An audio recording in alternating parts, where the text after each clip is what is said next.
여러 존경하는 교수님들, 그리고 여러 한국에 계신 우리 친구분들 안녕하십니까? 저는 중국인민대학 노동인사학원의 교수 우칭준입니다.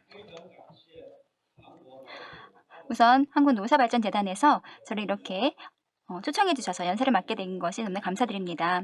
또한 이번 행사에 참여하게 되어서 여러분들과 함께 중국 플랫폼 노동 현황과 노동 정책에 관련된 정책의 발전 전망에 대해서 이야기 나눌 수 있게 되어서 기쁘게 생각합니다. 제가 준비한 주제가 바로 중국 플랫폼 노동 현황 및 노동 정책의 발전 전망이 되겠습니다. 그럼 이 내용에 대해서 저는 다음에 4가지 분야에 대해서 설명드리려고 합니다. 첫째, 중국 신경제 발전의 현황. 둘째, 중국 플랫폼 노동의 특징. 셋째, 중국 노동 정책의 신경제 그리고 플랫폼에 대한 노동 정책, 즉 현주소가 되겠습니다. 또 넷째, 중국 노동 정책의 미래 전망입니다. 중국의 신기술, 신산업, 신업계, 신사업 모델 이런 것들은 삼신경제라고도 하는데요. 우리는 중국 국가는 2016년부터 이게 관심을 가지고 또 국가통계국이 관련 통계를 발표하고 있습니다. 올해 7월 7일 국가통계국이 발표한 데이터에 따르면 중국은 2019년 신경제, 이 신업태, 신산업 모델 이 삼신경제에서 16조 위안 정도가 됩니다. 이는 전체 GDP 비중에서 16.3%를 차지하는 큰 규모입니다. 지금 이 신경제 통계 자료에서 우리는 본다면 우리는 신산업, 신업태, 신사업 모델 이런 서로 다른 이 부가가치가 1차 산업, 2차 산업, 3차 산업의 산업별로 어떻게 나타나는지를 보고 또 새로운 긍정적인 발전의 추세를 발견할 수 있습니다. 지금 현재로서는 3차 산업에서 신경제가 창출해내는 부가가치의 양이 가장 많습니다. 이것은 어떤 저희 신경제의 발전의 특징이라고 할 수 있습니다. 주로 이 3차 산업에 집중되어 있는 거죠. 서비스업, 소비산업에. 그렇지만 저희가 또 새롭게 발견할 수 있는 또 다른 특징이라고 하면 바로 제가 이 도표에서 따로 표시를 해놓은 것처럼 2차 산업에서 신경제, 이 신업태와 신사업 모델 이 발전이 빠르게 일어나고 있다는 것입니다. 그 성장률이 연간 12.8%에 달합니다. 이 수치는 바로 중국의 신경제가 디지털 경제가 새로운 추세를 나타내고 있다는 것을 보여주는데요. 바로 소비 영역, 소비 인터넷 경제에서 제조업 인터넷 경제로 전환되고 있다는 것입니다. 만약에 앞으로 중국의 신기술이 이 제자업에서 융합이 잘 일어나고 또 발전해 나갈 수 있다 그러면 신경제의 발전 속도는 더욱 빨라질 것이라고 예상됩니다. 네, 이것이 중국의 신경제의 전반적인 발전 현황에 대한 내용이었습니다. 자, 그렇다면 이렇게 신경제가 발전하고 있는 배경하에서 중국 플랫폼 노동은 어떤 특징을 보이는지 살펴보겠습니다. 바로 앞에서 장청강 교수님도 말씀드렸는데 저는 4가지 측면에서 말씀드리고자 합니다. 먼저 플랫폼에 참여하고 있는 노동자의 규모입니다. 여러 가지 연구와 추산이 이 관련된 분야에서 있어 왔습니다. 다소 차이가 있는 부분도 있습니다. 일단 중국 국가정보센터에서 발표한 데이터에 따르면 전국 신경제 플랫폼의 종사자 수는 전체가 7,800만 명 정도 됩니다. 그런데 저희 연구팀에서 자체 조사한 바에 따르면 2019년에 알리바바 그룹에 대해서 진행한 연구조사 결과에 따르면 추산된 규모가 좀 더 많습니다. 2019년 알리바바 그룹이 전체 생태계 내에서 창출해낸 일자리 수는 6,900만 개가 넘습니다. 이렇게 많은 사람들이 이 플랫폼 안에서 소득을 얻었습니다. 왜냐하면 알리바바 그룹은 전자상거래뿐만 아니라 신소비 영역, 그리고 문화와 엔터테인먼트, 또 나아가서는 기술과 금융 분야까지 아우르고 있는 굉장히 스펙트럼이 넓은 그룹이기 때문입니다. 그럼 이 거대한 이 생태계 안에서 2019년 동안 직간접적으로 창출한 일자리의 규모가 6,900만 명에 달하는 겁니다. 또 저희 연구팀은 또 다른 보고서를 발표했는데요. 중국의 우버, 즉 디디 플랫폼에 대한 일자리 창출 연구입니다. 창출 규모 연구입니다. 이 보고서를 보면 2019년 디디 플랫폼이 창출한 일자리 수가 1,360만 개입니다. 이것은 기사만 얘기하는 것이 아니라 이것과 연계되어 있는 생산, 자동차의 생산, 판매, 정비, 그리고 여러 가지 관련되어 있는 다운스트림 산업까지도 아우르고 있는 창출 일자리라고 하면 그 수는 더 크게 늘어납니다. 자, 디지털 경제의 분야에서 플랫폼 노동자의 수는 이미 작년에만 1억 명이 넘었다는 것으로 추산됩니다. 그럼 중국 플랫폼 노동의 두 번째 특징이라고 하면 아까 앞에서 한번 언급한 적이 있는데요. 바로 서비스업에 집중화되어 있다는 것입니다. 지금 디지털 경제에서 대부분의 종사자들은 3차 산업에 집중되어져 있습니다. 비록 그 성장률이 둔화되긴 했지만 아직은 이 부분이 가장 큰 비중을 차지하고 있기 때문입니다. 중국 공유경제연구센터에서 발표한 보고서에 따르면 2019년에 택시, 음식업, 숙박업 등과 같은 분야에서 공유경제 종사자가 차지하는 비중이 거의 50% 육박하기도 합니다. 이것이 두 번째 특징입니다. 자, 그럼 세 번째 플랫폼 노동의 특징은 무엇일까요? 바로 노동자와 플랫폼 간의 관계입니다. 다른 나라와 마찬가지로 중국의 플랫폼 노동에서 일어나는 그런 고용관계는 모두 다 비정형 공용이라고 말할 수 있습니다. ILO에서 지정한 것 같은 수입 또한 이런 비정형 공용의 특징은 수입의 증대와 노동권의 보장 사이에 어떤 상충되는 갈등 상황, 딜레마가 일어난다는 것입니다. 이 플랫폼은 수입의 증대 기회는 주지만 노동권을 보장받을 수 있는 그런 적용 범위 안에 들어가지 않기 때문입니다.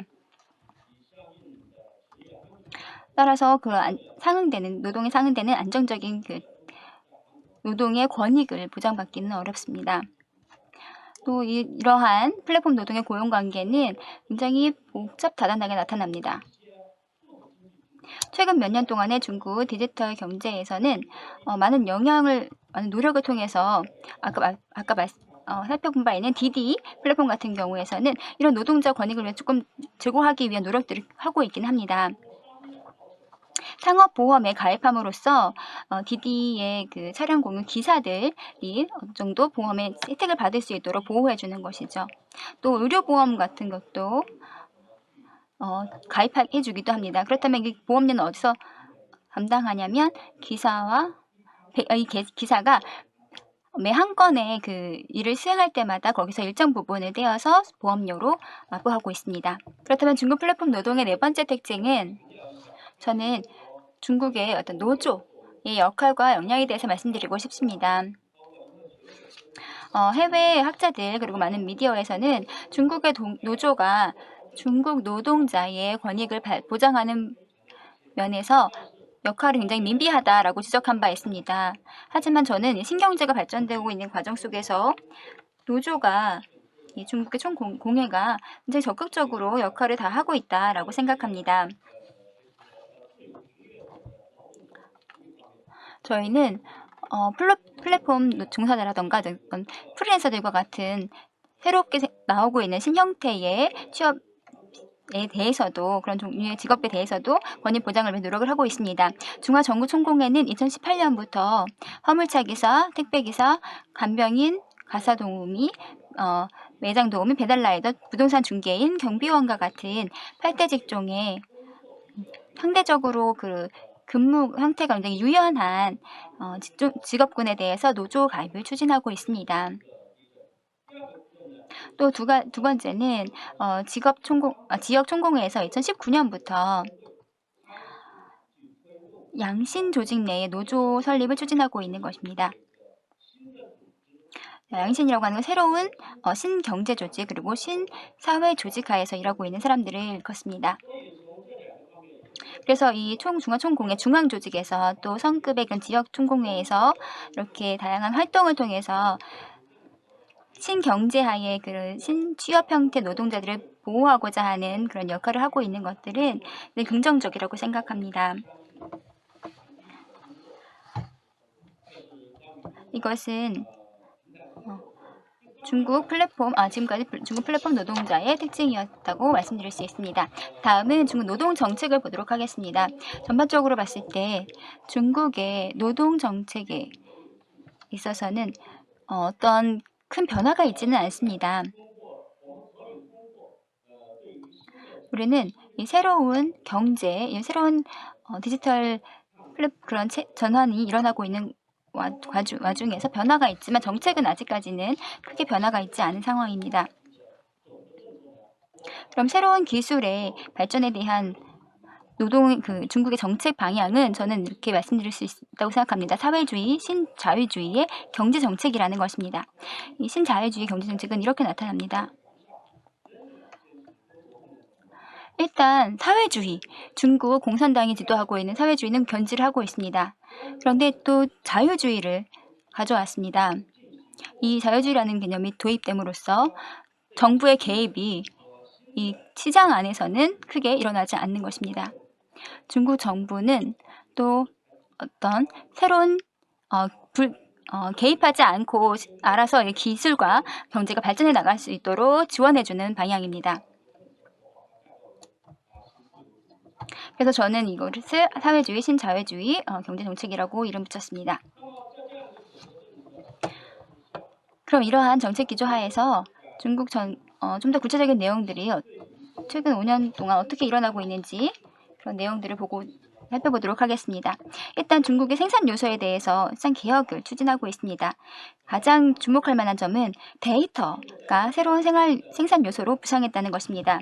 또 중국 공산당의 중앙위원회의 그 문건들을 보면 이 데이터가 굉장히 중요한 내용으로 포함되어져 있습니다. 앞으로 이 데이터의 발전이, 데이터의 중요성이 앞으로 이 디지털 경제 발전을 추진하는 굉장히 중요한 동력이 될 것이라는 내용들입니다. 예전에 기본적으로는 노동, 자본, 그리고 토지가 3대 생산 요소로 이제 이끌어져 왔습니다. 하지만 지금은 이제 데이터가 새로운 생산 요소로 그리고 기존의 3대 생산 요소보다도 더 중요한 요소로 부상되었다는 것을 알 수 있습니다. 또 중국은 이 데이터가 수익의 분배, 보수의 분배에도 참여해야 된다고 말하고 있습니다. 또 중국의 노동 정책은 신업태와 유연한 고용을 지원하고 있는 입장입니다. 앞에서 장청강 교수님께서도 말씀해 주셨는데 2020년 7월달 28일 발표된 중국 공무원 다채널 유연 고용 지원에 관한 의견에서 보면 이런 입장이 분명하게 드러나고 있습니다. 중국 정부는 신취업 형태를 그리고 유연한 고용을 적극적으로 지원하고 있습니다. 이미 앞서서 말씀해 주셨기 때문에 저는 더 많은 말씀을 드릴 필요는 없을 것 같습니다. 또 코로나가 발생한 이후에 중국의 고용 정책 기조를 살펴보면 저는 안정과 보장, 6대 안정 그리고 6대 보장이라고 말씀드릴 수 있을 것 같습니다. 2020년부터 중국은 취업, 즉 고용 우선 정책을 시행하고 있습니다. 이 전체 중국의 사회 체제 안에서 가장 우선적으로 생각하는 것이 고용이라는 것입니다.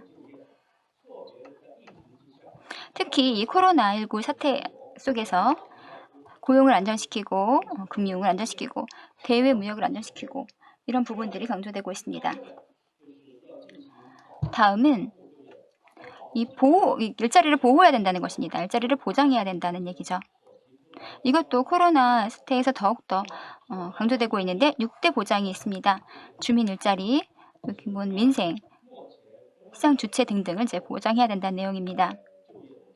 이것이 전반적으로 이제 중국 고용 정책에 대한 내용이라고 하겠습니다. 앞으로 중국 노동 정책의 발전 전망을 살펴보겠습니다. 첫 번째는 앞서 제가 말씀드린 것처럼 현재 노동 관계 정책이 한국처럼 또 세계 다른 나라들처럼 아직은 큰 변화는 없습니다. 두 번째, 플랫폼 노동이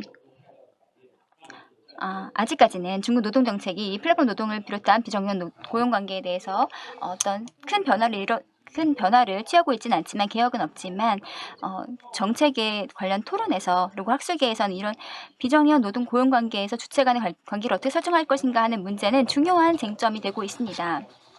플랫폼 노동자는 어떤 관계일까? 고용인지 도급인지 아니면 유탁 관계인지 이런 부분들에 대한 논의가 활발하게 이뤄지고 있습니다.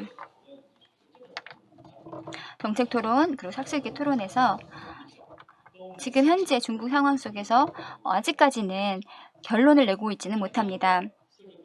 세 번째는 중국 노동 정책을 이제 연구하고 발표해 나가는 그런 관계 속에서 노동 관계 정책을 또 고용과 노동 관계 정책을 입할 때 있어서 단순히 그냥 고용과 노동 관계에만 국한되어서 정책을 바꾸고 이제 변화를 추구하고 있는 것이 아니라 재정이나 세제와 같은 연관된 분야까지 아우르는 통합적인 개혁을 추구하고 있다는 것을 알 수 있습니다. 이번 코로나19 속에서 우리는 코로나19 생기자마자 중국 정부가 이런 부분에 있어서 통합적으로 재정과 세제, 고용이 함께 연동되고 있는 그런 정책들, 시책들이 나타나고 있다는 것을 주목할 수 있었습니다. 저는 여러 곳에 갈 때마다 이런 이야기들을 하고 있는데요. 중국 디지털 경제에는 어떤 독점적인 그런 형태가 나타날 수밖에 없는 것이 어떤 필연적입니다. 따라서 이런 독점적으로 이렇게 일어날 수 있는 그런 경제 상황들 속에서 노조의 힘 그리고 단순히 사회 조직 그런 사회 단체만의 힘을 빌려서 그것들을 해결하려고 하는 것은 부족하다. 무엇이 중요하냐면 국가의 역할이 어느 정도는 들어가야 된다라는 부분이 제 생각이고 그 의견들을 여러 곳에서 이야기를 피력해 온 바 있습니다.